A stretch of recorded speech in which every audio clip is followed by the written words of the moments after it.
Now, for an insight on the situation in Libya, we're now joined on the phone by Professor Li Guofu, Director of the Middle East Studies Center under the China Institute of International Studies. Hello there, Professor Li. First of all, how do you think the Libyan government would likely to respond to the deaths of Gaddafi's youngest son and the grandchildren, the result of a NATO airstrike? How will this affect the future diplomatic efforts? And certainly, I believe the killing of Gaddafi's son and his grandsons was certainly a heavy blow, both and psychologically and emotionally to Colonel Gaddafi and his family. And certainly, I believe that they want to take some revenge.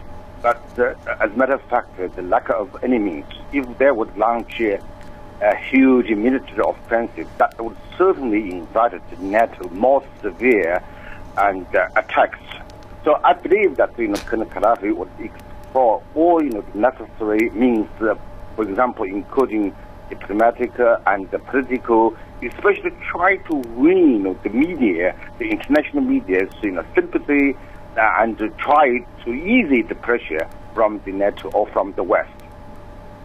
And Professor Li, NATO and rebels have already literally rejected Gaddafi's truce offer, and it is actually viewed by the rebels as a public relations exercise. How do you think of it? What's your take on the sincerity of Gaddafi's call for ceasefire? Will it be answered in the end? Do you see that possibility as well? I think, it doesn't matter whether, Colonel Gaddafi's offer, whether it is sincere or he's really wanted to see the fight. Because, the NATO and the rebels have already set a precondition for any agreements or ceasefire. That was, Gaddafi and his family must leave Libya.